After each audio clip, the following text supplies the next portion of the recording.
Yes, you guys, welcome back. I'm niguez, this is Blue Lions TV, and today on Transfer Deadline Day, you guys, we have some big news to discuss because finally, we have agreed to sign a player on this deadline day. For a long time now, it's looked like this would be impossible. So many moves that we were looking at were collapsing and long-term interest for targets amounting to absolutely nothing. But in the end, you guys, we have agreed to sign Saul on loan until the end of the season. In today's News Daily video, I'm going to break down my thoughts and opinions behind this move, how I personally feel about things, what I think Saul can bring to the team as well, plus a lot more, you guys. I mean, it's been an absolutely hectic day of football on Transfer Deadline Day. Some of the deals happening today I was not expecting at all. For some reason, I thought this might be a little bit quiet, which is just absolutely stupid of me, to be fair. So if you guys are happy at the fact that Saul has been signed on loan this season, get involved in the comments, smash that like button, you guys. If you're happy with signing a player, smash that like button too. And without wasting any more time, I need to get one quick plug out the way first. I need to give a massive shout out to OneFootball for sponsoring Blue Lions TV. Now, as I've been stressing you guys, OneFootball is needed for a day like this, with the deals happening left, right and centre across Europe. Big deals, small deals, all deals.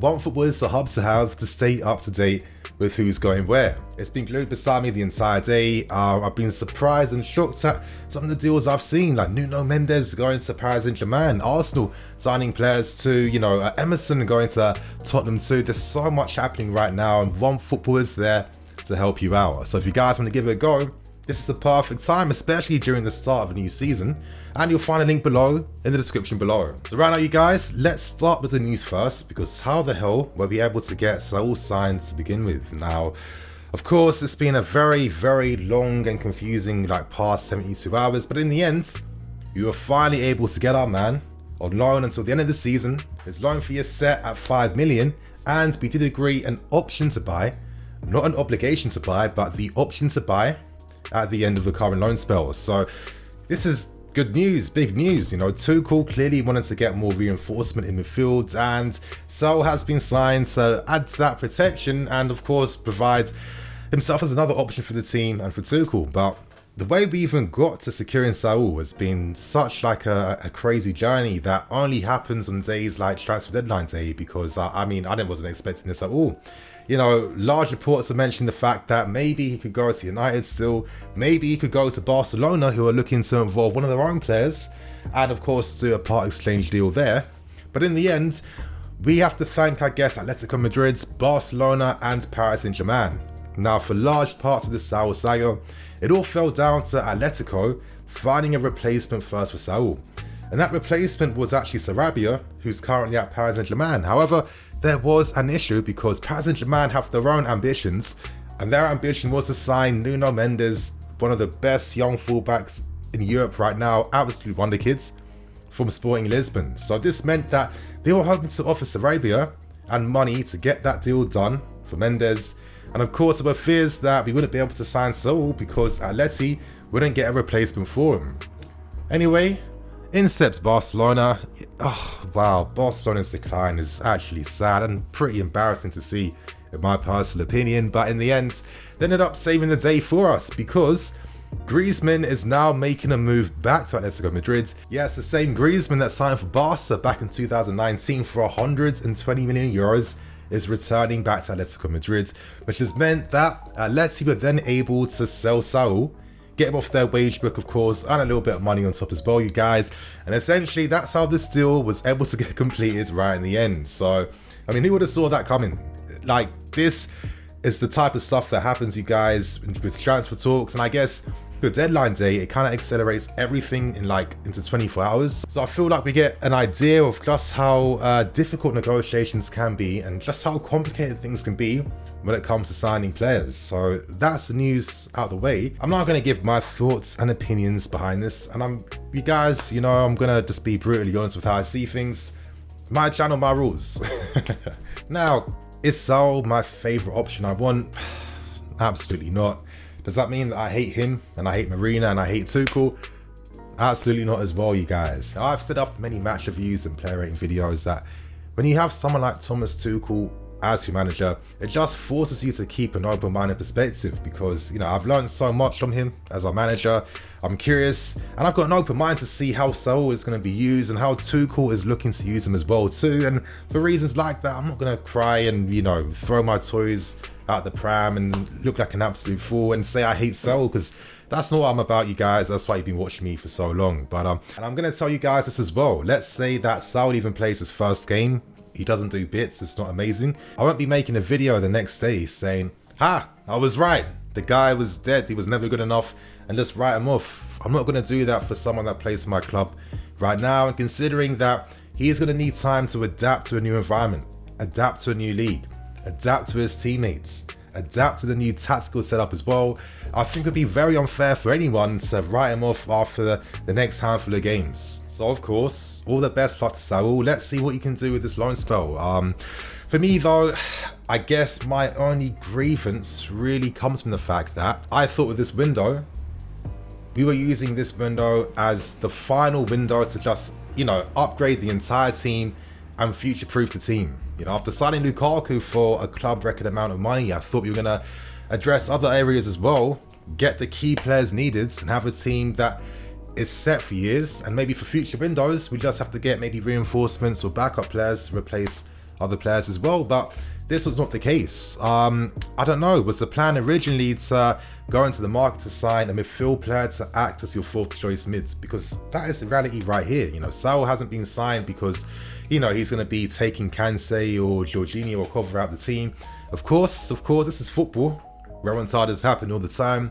If he does well, then he can make anything happen for himself, and that is something we as fans have to be open to and wait to see what happens. But the reality is though, I think I would have preferred an option that was competing to be that number one guy in midfield. That's why we looked at players like Tchouaméni, Rice, Kamara, Camavinga, many more, because they had that potential to do something like that. And for me, yeah, the reality still is we are signing Atletico Madrid's fourth choice midfield player, fifth choice midfield player, not the number one guy.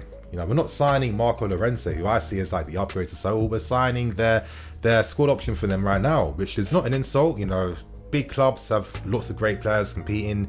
Saul's not a crap player, of course, and you know, the player himself has said he hasn't been playing to his same high standards for this past 18-24 months. And, you know, there's definitely difficulties there, you guys. Playing under Simeone, a new tactical setup and system that wasn't originally what you were first originally playing in. It does bring things like that. But at the same time, it seems like Atleti have really moved on from Saul now. And for me, this is a massive opportunity for him to get his career back. An opportunity for him to put his name back on the map again, because that's how we will remember the Saul that scored goals first, Bayern Munich that scored key goals in the Champions League, decisive goals.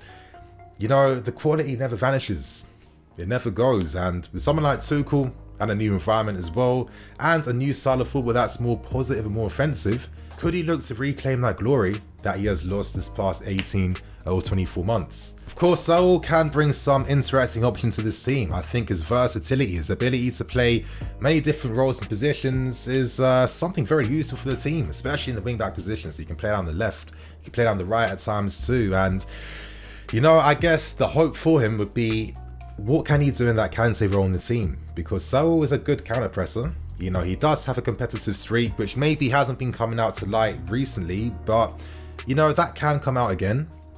And with how he plays, maybe he could be an interesting option. I mean, God knows we need some more attacking threat from midfield. I think that with the spaces created, we need someone that can take advantage with long shots. And that is something that Saul does have in his game as well. Of course, you know, he can play with 2 feet. He's got good work rate, strong work rate. And yeah, of course, very good defensively, good offensively too. I wouldn't necessarily say that he has like one particular standout part of his game that just like, you know, oh, this is Saul, we know him for this.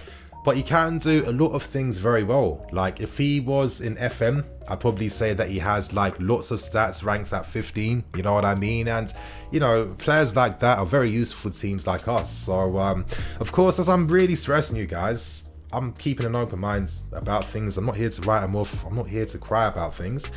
My only frustration comes to the fact that I was hoping we'd be signing a midfield player that would be looking to compete to get into that first team. You know, let's not act like we can't even improve further down the area. And considering that next summer it seems we could be going straight back in the market again to look at midfield players, a part of me is like, now that Koundé is not coming, why don't we just sign a midfield player right now and then maybe focus on a centre back for next season? Hey, things happen, you guys, things happen, but you know, as Kovacic proved, sometimes opportunity can bring rewards. You know, Kova was signed in the exact same circumstances. He came right near the end. You know, no one had been speaking about Kova at all throughout the window until the final stages and parts. And even though he needed time to adapt under Sarri, get used to the league as well, we could still see his qualities. We could still see what he could bring to the team. And I was one of the guys at the end of that 18-19 season stressing, okay, I've seen enough from Kova where we need to keep him, especially when we have, you know, a transferless season in the 1921. This guy is quality, and of course we can use him. But at the same time, is Kova necessarily the guy that is that #1 leader in midfield? No. But yeah, you know, it's going to be interesting to see, you guys. We'll see what happens. Good luck to Saul. He controls his own destiny at this point, and you know, it seems very optimistic, and I'm sure that he can be a good success here at this club. So you guys, on that note, I'm going to wrap things up, keep things moving. Who knows if there's going to be another video, could be a stream. I'm not too sure right now to keep things real, but of course, yeah, stay up to date, you guys. On that note, I'm niguez. This is Blue Lions TV. I'll catch you guys later with some more videos. Cool.